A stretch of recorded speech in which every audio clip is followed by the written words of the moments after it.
May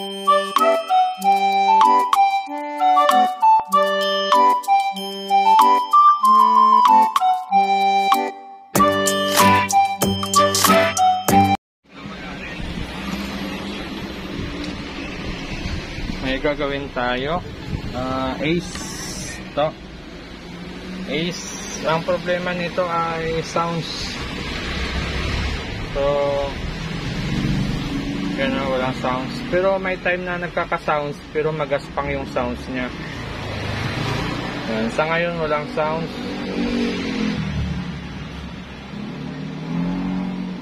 Hinaan natin. So wala.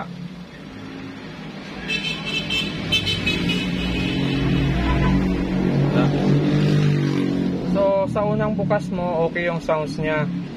Pero pag may mga 2 to 5 minutes pumapangit na yung sounds tapos nawawala. Tapos lalabas yung sounds na magaralgal tapos nawawala. So yan yung problema niya. Buksan natin. So ito na, buksan na natin siya. So yung gamit na board ay yung ganito. Ito yung audio niya. Mayroong heatsink. Try natin buksan ulit. Baka magka-sounds na to kasi medyo malamig na siya. So pag medyo malamig ay maaaring magka-sounds siya.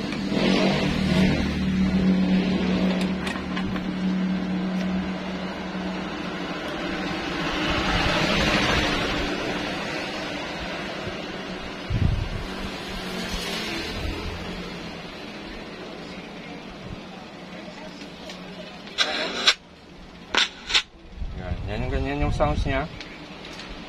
Yan, wala na. Ganun lang siya.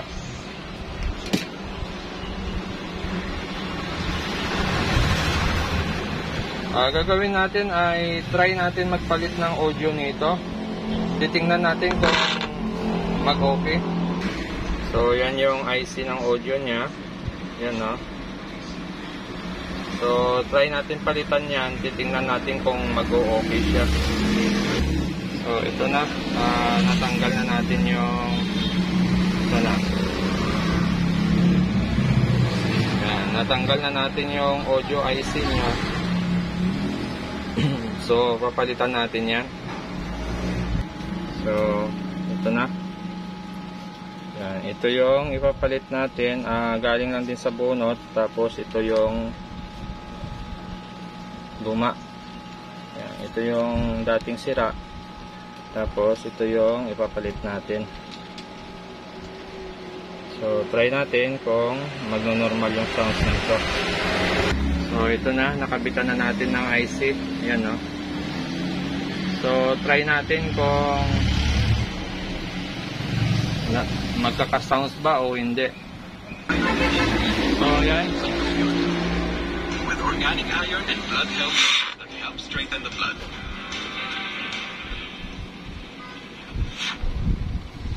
Ganon pa rin siya. So ibig sabihin yan, hindi sa IC ang problema niya. Kasi ganon pa rin ang naging problema niya. So hindi dito sa IC ang problema natin.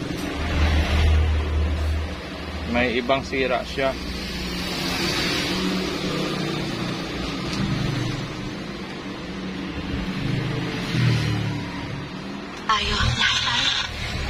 So ganyan siya.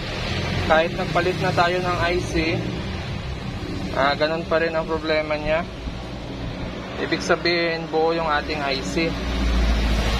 Ang problema yung signal na pumapasok sa ampli natin na nanggagaling sa kanyang CPU. So maaaring ito ang may problema, kaya nadadama yung audio natin.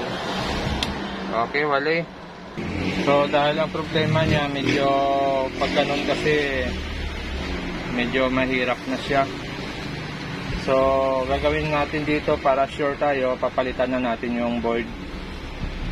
Ganito ding board, hanap lang tayo. So ito na, pinalitan na natin yung main board niya. So parehas lang naman sila. Ito yung try nating i-repair yung IC, so hindi gumana, ganoon pa rin. So nagpalit na lang tayo ng mainboard para sure tayo na walang balikan to. So pag nagpalit ng mainboard, ingat-ingat lang. Ito lang ingatan yung LVDs nito. Sa iba, wala nang ibang babaguhin dyan. Pero pagdating sa LVDs, ingat-ingat pag nagkapit, kasi pag nagkapaligtad yan, sayang. Okay, nagpalit tayo ng mainboard. Parehas lang naman sila, pero ayaw gumana ng remote. So gagawin ngayon natin, dahil ayaw gumana yung remote, lilipat na lang natin yung program nito sa program dito. Try natin kung gagana. So ito na, napalitan na natin siya. So testing na natin. Try na natin yung remote. So dapat gumana to sa original yung remote. Yon. So nag-response to, gumana siya. Yun, ace din ang tatak ng unit natin dahil nilipat din natin yung program. Yun, okay na rin yung sounds niya, adjustment, okay na rin. So, ayos na. So, wala tayong nagawa kundi pagpalit ng mainboard. Kasi nung nagpalit tayo ng IC, hindi rin gumana. So, maaaring may problema dito sa kanyang CPU. Yung nagbabato ng signal papunta dun sa audio, may problema. So, mas maganda palit na isang buong board.